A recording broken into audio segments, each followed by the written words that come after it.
Hi, I'm Senior Grandmaster Jimenez from Kajukenbo Live, coming from South Lake Tahoe, California. Today's guest, we got Grandmaster Stephen Keele from Utah. Grandmaster, you on the phone? Yeah, how are you, sir? I'm doing great. How's Utah today? Very, very hot. Yeah, it's hot over here too. Yeah. How about the humidity? Is a lot of humidity over there, like in Hawaii and stuff, or is it just hot? No, it's just a dry heat, a desert heat. Yeah, that's good. That's good. So, well, let's just. How long have you been? How long did you begin in training in the martial arts? Well, as of 2 days ago, I've been training in martial arts for 54 years. Wow, lifetime. Yeah, that's great. What style did you start out with? Well, originally I started out in Kodokan Judo. The area I lived in Los Angeles, that was all they had at that time. Yeah. And I was about 4 years old, and so started out in Kodokan Judo, and then when I turned 8, I met Okinawan Kempo sensei named Kirakina, and so I started training in Okinawan Kempo.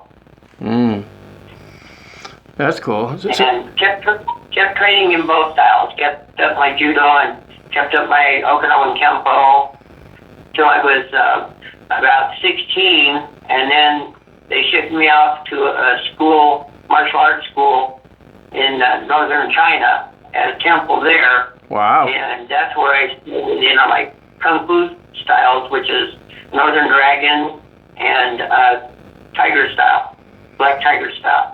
Oh, wow. So your family was in the service, or you were just in the service? Yeah, my parents got a job offer on Okinawa from the Japanese government, so we moved to Okinawa. And of course, being one of the few American kids there at that school I went to, I got picked on a lot. Yeah. And luckily, a friend of mine whose father was a very well-known karate sensei took me under his wing. I trained in Okinawan Kempo for about another, 35 years. And also trained, like I said, with my Kung Fu. I was there at the temple in northern China. It's on basically it's on the border of northern China and Tibet. Wow. And so, big difference in training methods. So how was it you being the white guy and working out with the Oriental people?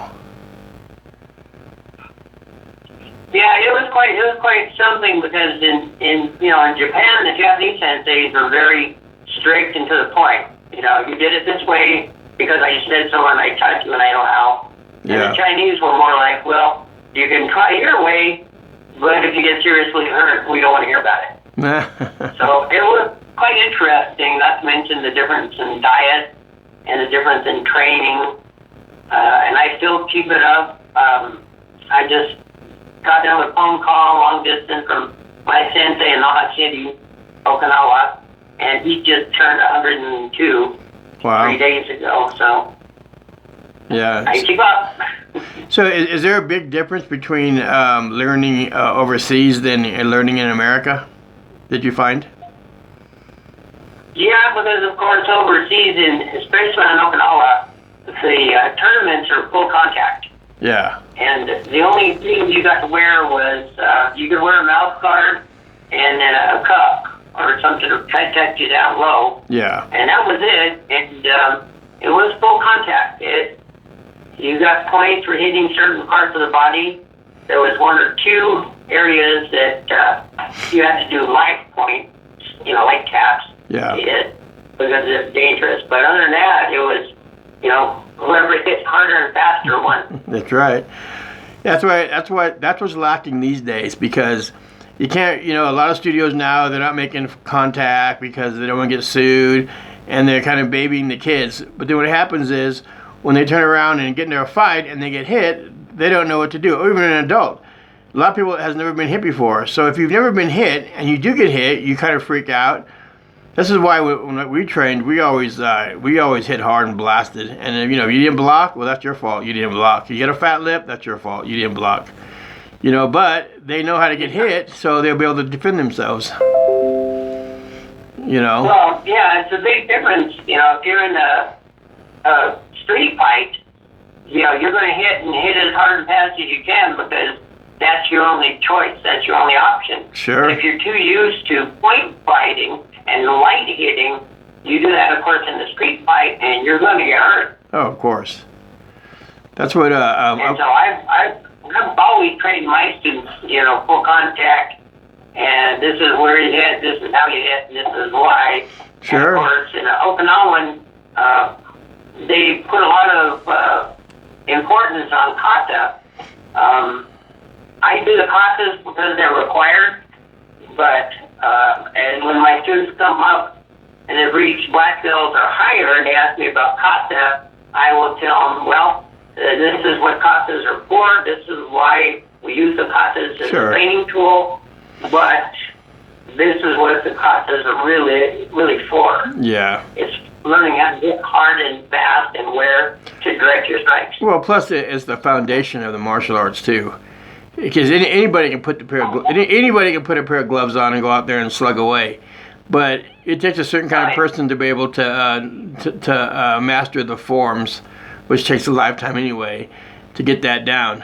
So when I find a studio that, we don't do forms, we only fight, well, then you're a half-assed martial arts studio. And I don't care who says it, how tough they think they are. They're not a full martial arts studio if you don't have no forms. My opinion. Well, yeah, you have to have your forms, and like you said, they're your bases with your stances and how to move correctly in and out of your techniques.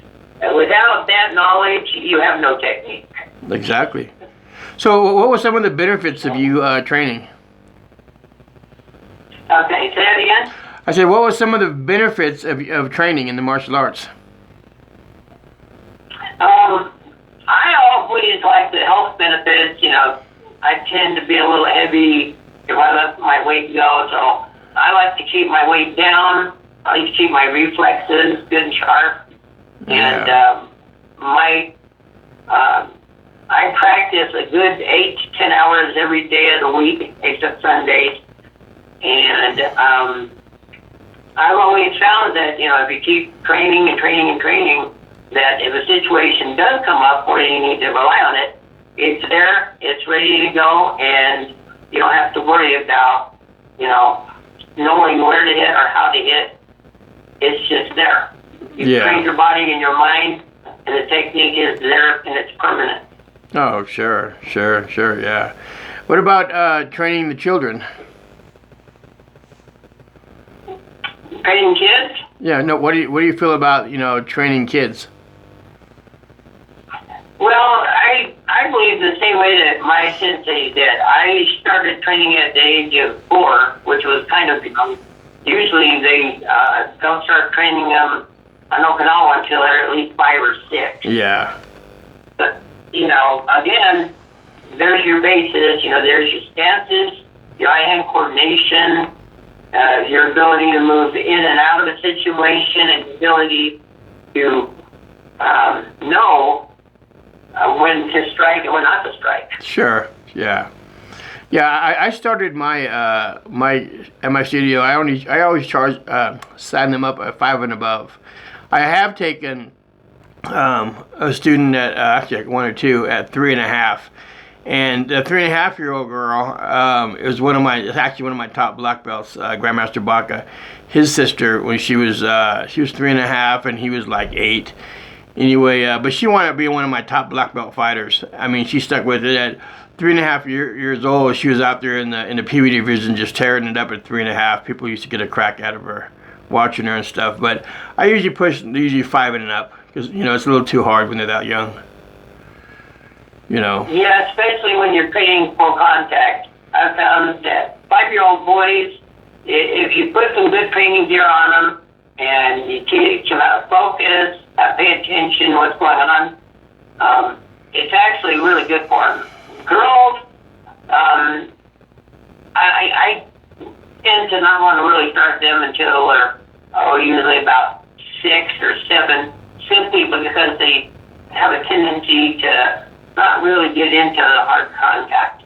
They get into more of the forms, which is great. It makes it easier for me to teach them their forms and get them down. Oh yeah, yeah. That's yeah. Is there a lot of studios where you're in Utah where you're around you? Yeah, I go over and work out with Master Crane. Yeah. All the time, and go to his dojo. In fact, this coming weekend, my daughter's going to start painting over there with his kids' classes. Yeah, he's a good guy. He's close by you. Yeah, he's cool. He's a good fighter too. He really is. That's good. And, that's good. I wouldn't want to get in an argument with him. Yeah, he seemed that way. Yeah, he seemed like a real nice guy. So why should a lot of studios cooperate between each other? What's the good idea on that? What's the difference? What's the values of that? I like the ability to be able to take from the different martial arts that I've learned and mastered and combine them for different situations. I find it works really well because, sometimes a guy might come up from behind you, put a chokehold on you. You got to know your jiu-jitsu and your judo to get out of the chokehold. Sure. And maybe, put them in something, choke them out. Or if they just come up, throw a haymaker at you, you need to know how to get out of the way of the encounter. Yeah. And each one of the arts that I've trained in has something about it that in those different situations comes across as being a really, really a superior thing to learn and to know. Yeah. Well, I found it's best to get along with other martial arts studios around you than not to. A lot of studios, it's like, you're the enemy. I've dealt with that before too. And in a way, it's so silly because any kind of martial arts, no matter what style it is, it has its good and bads in there, and everybody can learn from each other if they listen. And there's enough students to go around, so it's not like they're taking all the students and having any, So let me tell you. Go on. Yeah. So let me ask. I'm the same way. I try to be friends with everybody, and I chill it. When people ask me what's my favorite style or what's my favorite techniques, I just tell people, each one of us in the different styles and systems we learn have something special that we can, put to use from those. Sure. They all have their worth. They all have something good about them. And so I don't believe in the politicking and the down talking people because they're a different style or a different system or, maybe their dojo's not as big. Yeah. I always get along with them and support them the best I can. What do you feel? It works. What do you feel about the way the grandmasters are now compared to what they were years ago? Well, the one thing I remember about our grandmaster the most, he was very traditional Okinawan. And so when you came in the dojo, of course, you removed your shoes before you went in, and you bowed, and you had your ceremonial sip of tea, and then you went in on the mat, bowed again, sat down, and he always sat at the far end of the dojo on a real fancy chair, and just basically kept an eye on everything, and then it was the actual black belts that did the teaching. Yeah. And so he was kind of raised up there on a dais, and he was kind of, up there watching everybody, and we were all very mindful of watching him. Sure. In case he wanted to call us up. And nowadays, to me, it seems kind of sad that to a lot of students, it doesn't matter what your rank is. They're going to treat you exactly the same, and most of them don't know the difference. Yeah. If you tell them you're right into Shihan. They have no idea what that is. Yeah. If you tell them you're third Dan or a seventh Dan, they have no idea what you're talking about. Mm-hmm. And so they go by, well, either you're a black belt or you're not a black belt. Yeah. And I've had a few problems with that at tournaments. Went to a tournament a couple years ago. A lady stopped me and she says, excuse me, sir, do you know whether it's a black belt? Uh-huh. And I had my gi on, and I had my Grandmaster's belt on. And I said, well, ma'am, maybe I could help you. And she says, no. Someday you will. Someday you'll get your black belt, and you'll be able to help it. Yeah. I need to speak to a black belt. So yeah. I called one of my older black belts over and had them help her. And they were a little amazed at how funny. how cool I played that. And I'm like, well, you have to remember that not everybody knows what the different colored belts mean or what's expected when they talk to you. So you have to just be nice, be polite, be honest, and everything works out better. I think if you just treat people the way you want them to be treated. Yeah, it's funny because some of my black belts years ago, they always treated me with always total respect, and they always kind of had me, up there on a pedestal type thing. And sometimes, but it would kind of hurt my feelings sometimes because, like, for example, one time they were having a Halloween party, and I heard them talking about it. So and the whole, they were inviting everybody into school and stuff, and they didn't invite me. So I was kind of like, well, that's kind of rude, I was kind of like, I think my feelings kind of hurt a little bit. So one of my black belts that were close to me, he heard. So he took me in the office. He's all Grandmaster. He says, I'll tell you why they didn't invite you. And I go, why is that?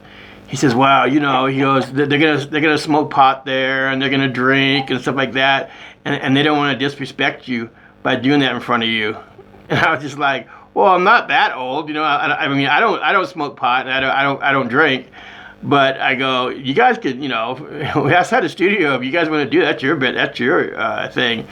But they didn't invite me out of their respect because they didn't want to do that in front of me. And it was a kind of a compliment. It was a little bit, kind of got my feelings hurt a little bit in the beginning until I understood why they didn't invite me. And then after that, I was kind of like, okay, it was kind of like, a lot of respect. So it was more of a compliment than anything, for that reason. Yeah. It's just the way it is, So tell me, being the president of the WWKA for Utah, what do you see in the future for the Utah?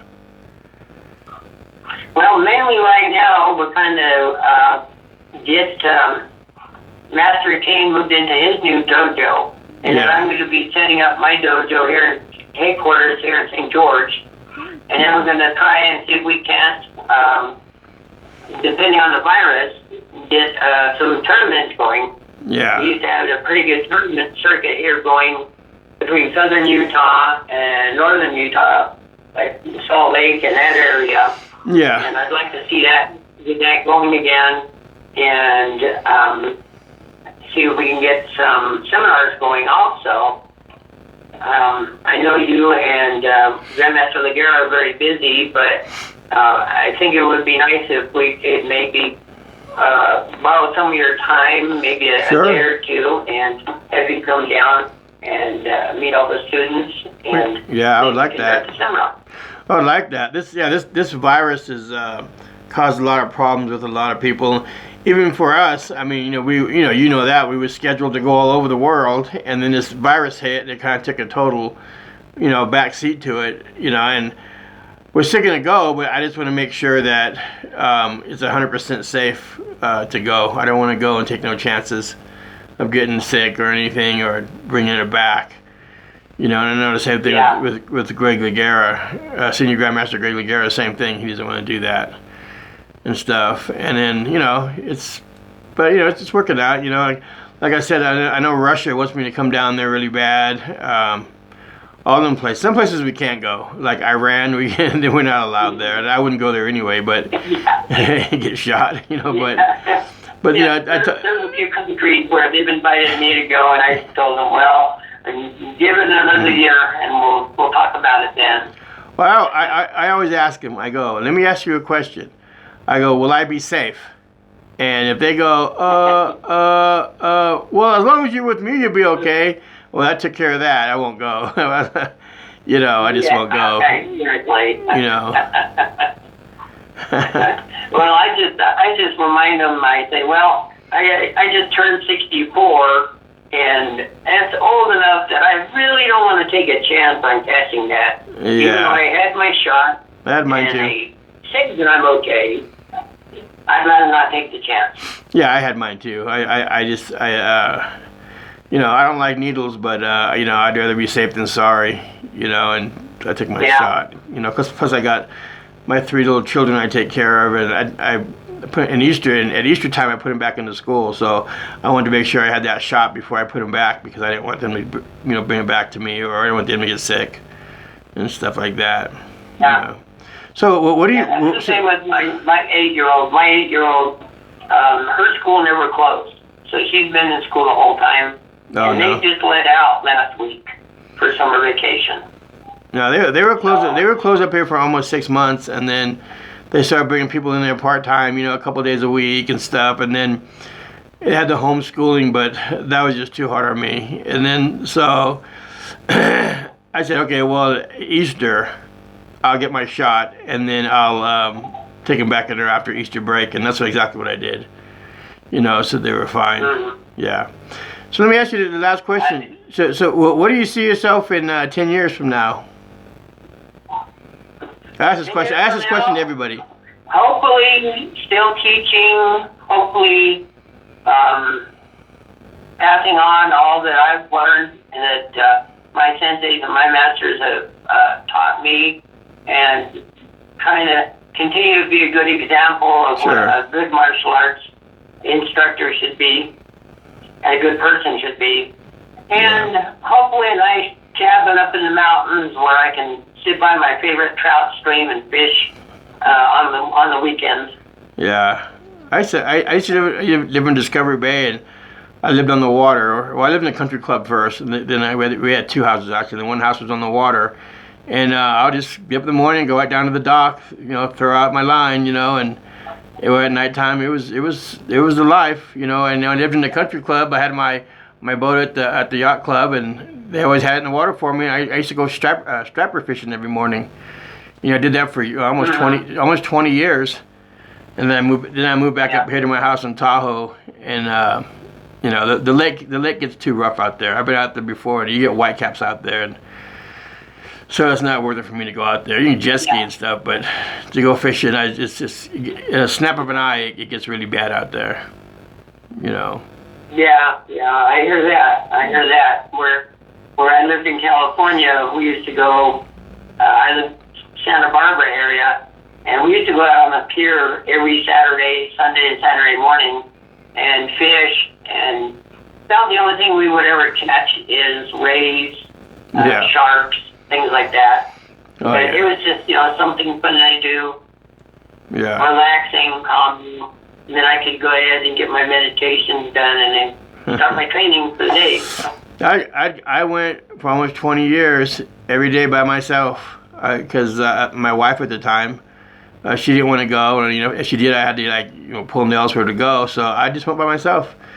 I was in my boat in the morning. I'd catch my limit or 2, you know, more than a limit usually, stripers, and then come back and I'd clean them, you know, and I guess to my mom and dad, and I'd take some, you know, but you know, I found it peaceful and relaxing. And like I said, I didn't care if it was raining or storming in the Delta. I was out there, you know, just cruising along, you know, in the morning for, you know, so many hours, and then, you know, but I never left the fast water because all the stripers were in between the houses. So, you know, it was pretty good, you know. Well, let me go ahead and wrap this interview up, and I'm glad we had this little chit chat, and I'll be looking forward to coming to Utah soon to visit you and Raven Kane, and you know, it'd be fun. So today, this is Grandmaster. Huh? I think it'd be great. I can't wait. All right. Well, this is Kajukenbo Live. I'm Senior Grandmaster Jimenez, coming from South Lake Tahoe, California. We had a nice interview with Grandmaster Keele, and we'll see you soon. Thank you.